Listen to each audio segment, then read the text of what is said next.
Okay, so welcome to our van. This is our Transporter T5 campervan conversion. This is Emma. You've met Emma before. If you've watched my channel before, equally you might have just stumbled upon it, so in which case, hello Emma. And we just wanted to have a bit of a talk about our campervan experiences, our plans, how we've got to where we are at the moment with what we're doing with the van and all of those sorts of things. So yeah, so we thought about getting a campervan actually after a trip that we did to the Outer Hebrides 2 years ago. Yeah, almost 2 years. Almost 2 years ago. When was it? June 2017. Yeah, June 2017. So actually about a year and a half ago. And we hired a motorhome from Glasgow from a team called Rockin' Vans, and it was a much bigger motorhome. It was a Roller Team 727, so it was like a 7 metre long bespoke van. It had a fixed bed in the back, which was why we got it, and it was fantastic, but it was probably more than we decided we needed. It was also more than we'd be able to fit on our road. We have or a Ford, yeah, that's the other thing. But also one of the big concerns for us, we've got on-street parking, and so we needed to make sure that we could actually fit the van on the street and make sure that everything was gonna not annoy the neighbours. I work a grand total of 6 minutes walk away from home, so I don't need a car for commuting, so we sort of came to the conclusion that if we got a camper van, it would do what we needed it to do, because I can use this as a normal car, we can park it on the street, all of those sorts of things, and it gives us the option to then go away in it. Initially we'd looked at getting a Transit. Yeah, we're quite keen on those. So I suspect if you're watching videos about campervans, you've probably watched Thomas Heaton's video on campervan conversions, and that was part of the reason why we'd initially looked at the Transit vans. Plus the fact that they are, instead of being sort of more tucked inwards like that, like the Transporters, they're much more upright, and so being 6'5", I thought the idea of getting as much headroom as possible would be a good idea. And so we looked into that, and we found a really nice company in Christchurch called... God, I've completely forgotten now. Oh, it's on the tip of my tongue. I'll put it into the video afterwards. Yeah. So yeah, really nice guys who...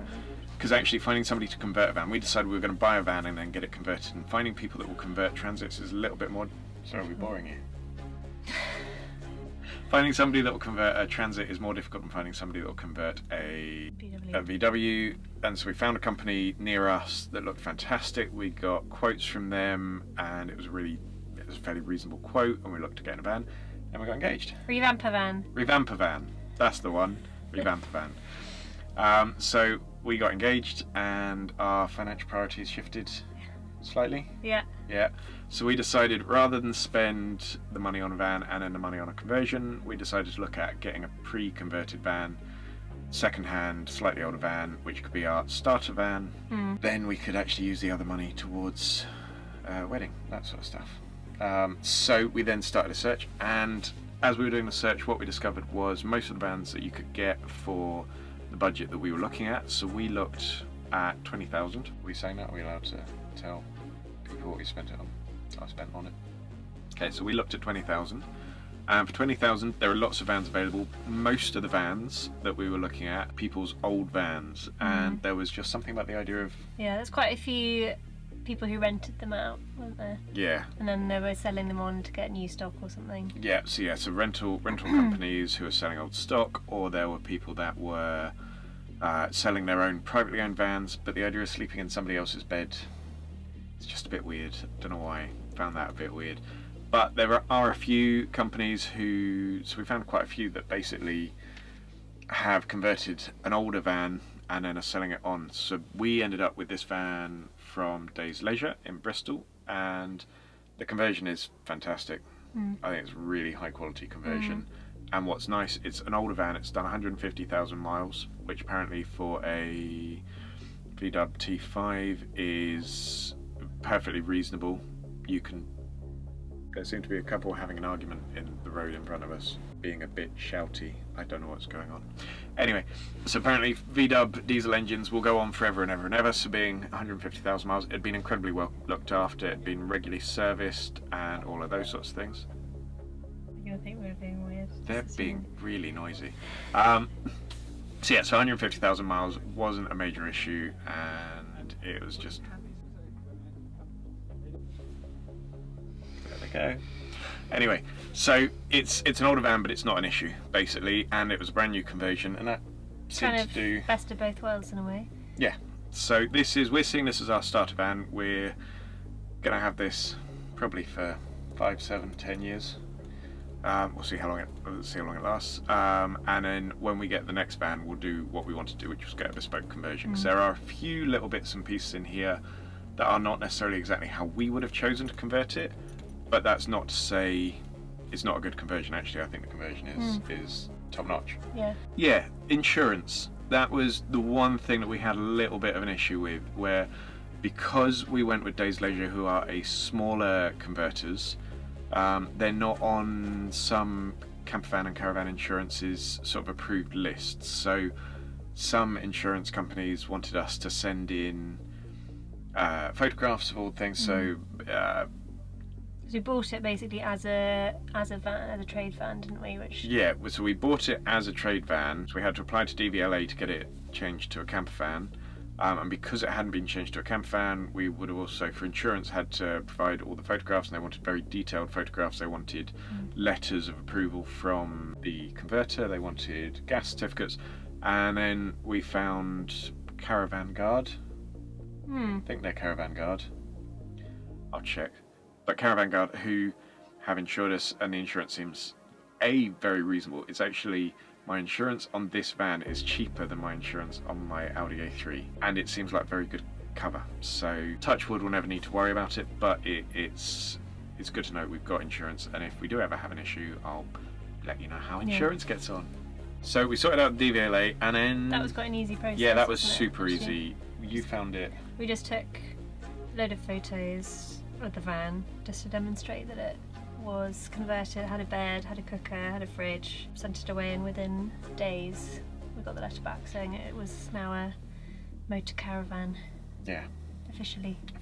And you found was it a cover letter that you found? Yeah, they had a template online actually. They had really good instructions about how to apply, and yeah, and a template cover letter, so you just inserted your name, your address, and sent away what you needed to send away, and it was done. Yeah. And then we had our first weekend away in it in November, yeah. In the Cotswolds. No. It's not the Cotswolds, it was a Peak District. Chatsworth, Cotswolds, Chatsworth, I think that's where my confusion was coming in. And I did a video from there briefly mentioning the van. The heating. Yeah, that was one of our concerns, one of your absolute must-haves for the van was heating. Because even in June in the Hebrides, in the motorhome, we did put it on a couple of times, didn't we? Yeah. Particularly when there were 60-mile-an-hour winds. Yeah. Yeah. Hebrides. And wet. Predictable weather. Yeah. We got the heating, and we've now worked out how to use the heating effectively. It works really well, it works incredibly effectively. It got too hot. One just small tiny thing about the heating, for some reason the heating panel kept coming loose off the plastic, so I glued it on with my favourite thing, Sugru. So that was like a really minor detail, but it's really nice to know it's super easy to fix. I don't think it would normally be fitted there. No, I think that was because we had it retrofitted. It had to be fitted in a different place, and the plastic there is slightly more flexible. So we've had to do it slightly different. So we had that retrofitted. What else did we ask him to do? Oh, the swivel seat. Yeah, so swivel seat. So in terms of the conversion, what we've had done, had swivel seat put into the front. It is still a bench seat, but actually I quite like the fact that it's a bench seat because it gives us more storage and more space. There is storage underneath the seat.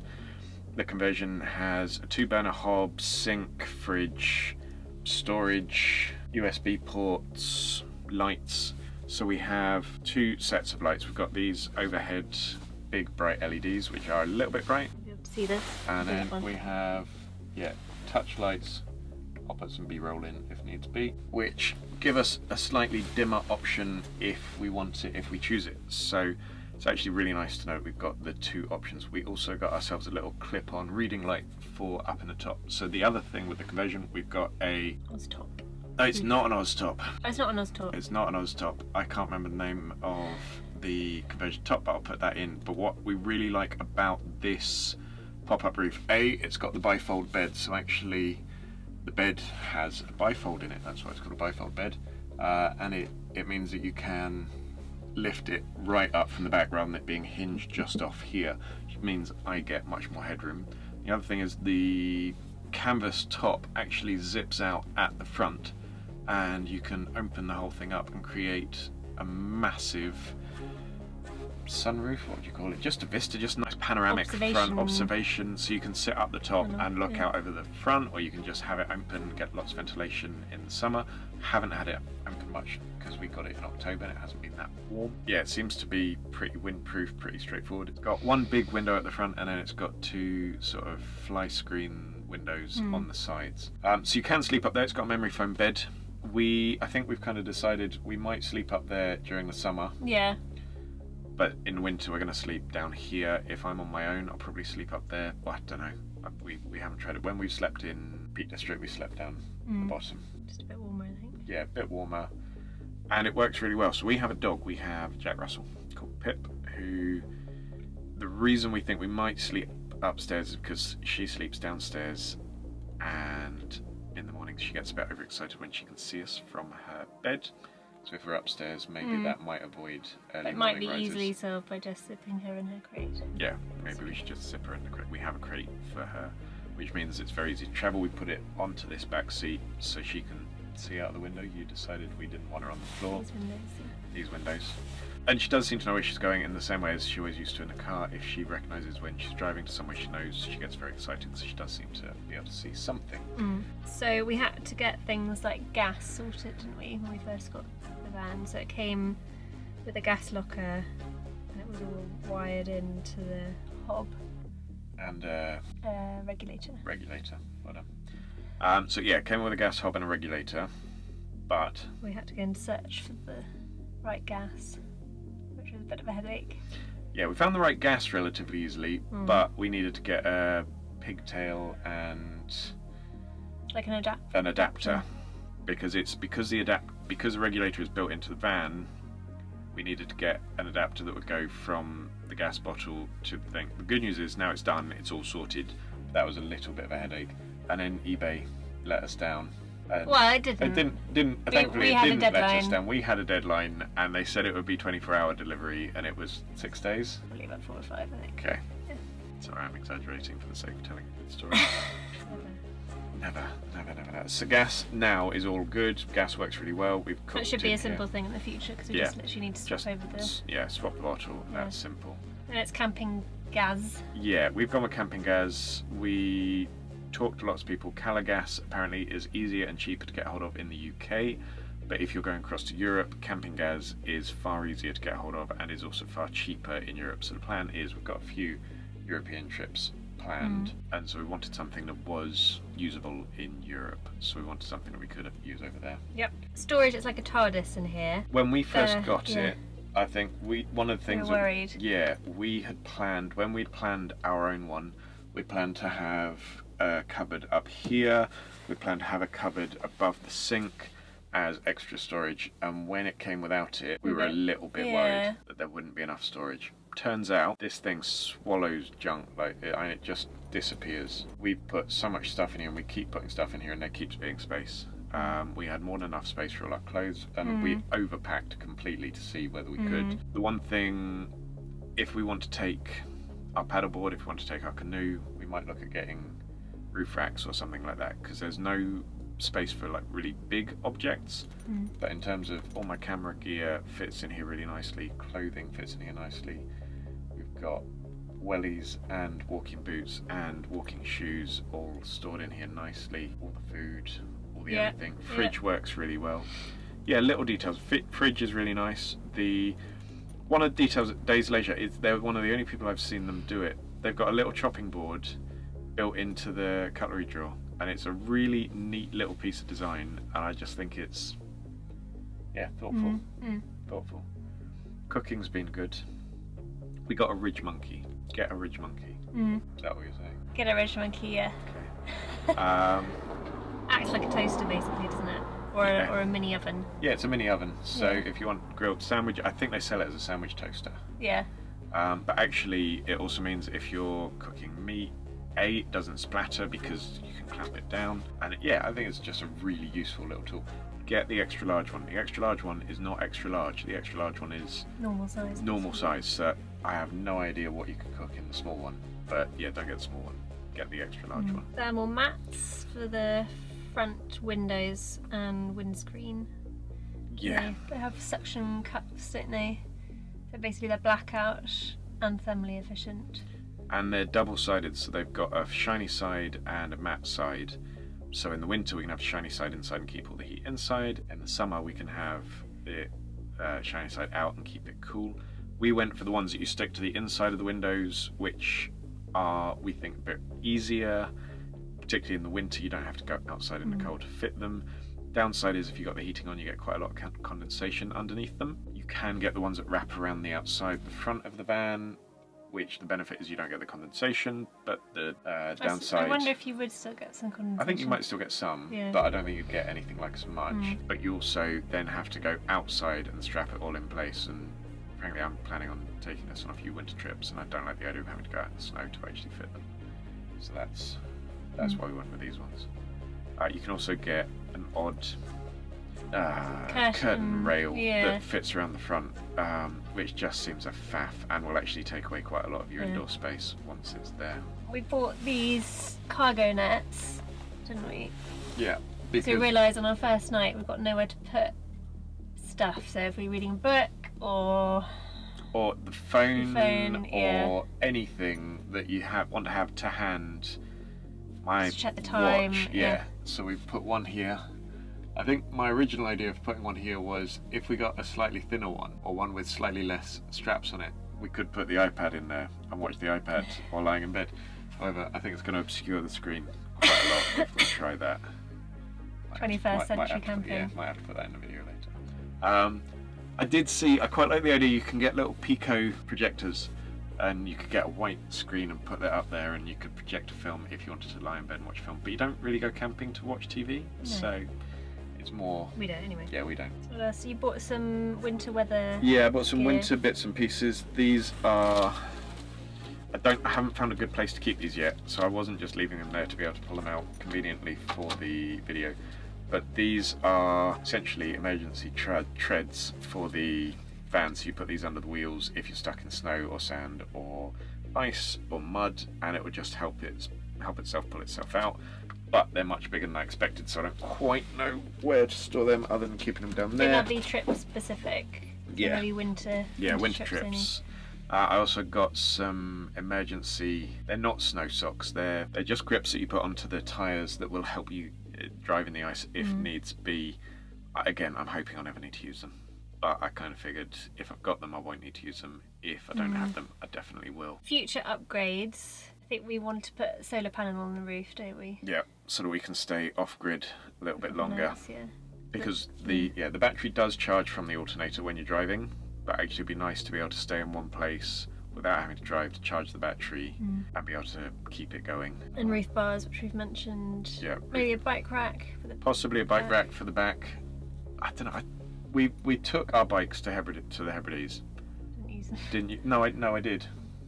Oh, you did. Sorry. I cycled a mile along a beach. Bad idea. That was a really bad idea. Turns out cycling in sand not particularly straightforward. So we might get a bike rack, but I'm not 100% convinced on that. Yeah, it's not top of our list. Solar panel and a roof rack.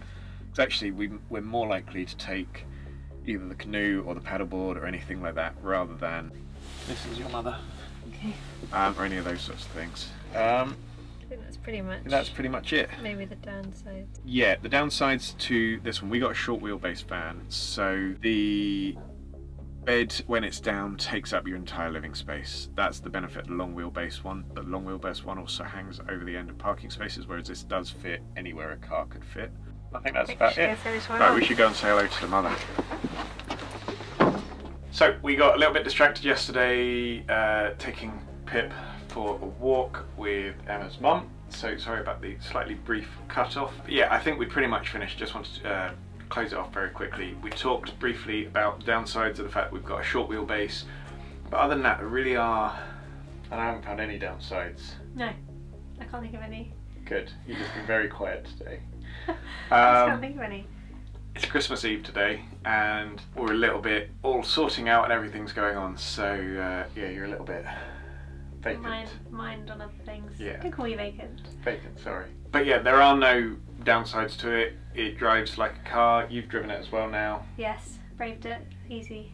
I haven't parallel parked it yet, but baby steps. Yeah, so generally, all in all, it's all good. One little thing I didn't mention, one of the other things that I bought for the van was a set of wind deflectors for the front windows.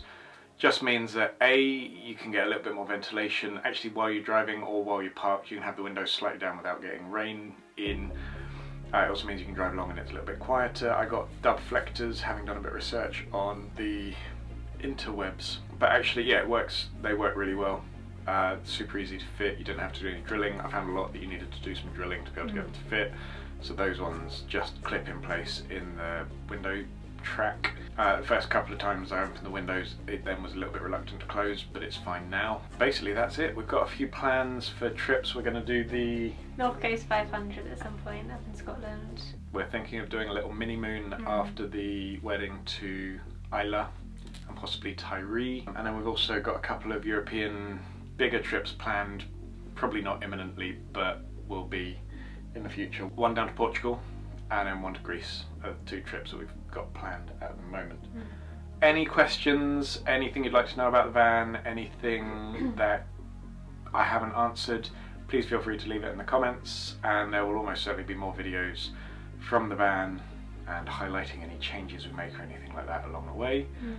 Thank you Days Leisure for sorting the van for us and all of that sort of stuff, and thank you for watching, and remember to like and subscribe. Bye. That was a crap wave. It's one of that. Do a proper wave. Bye.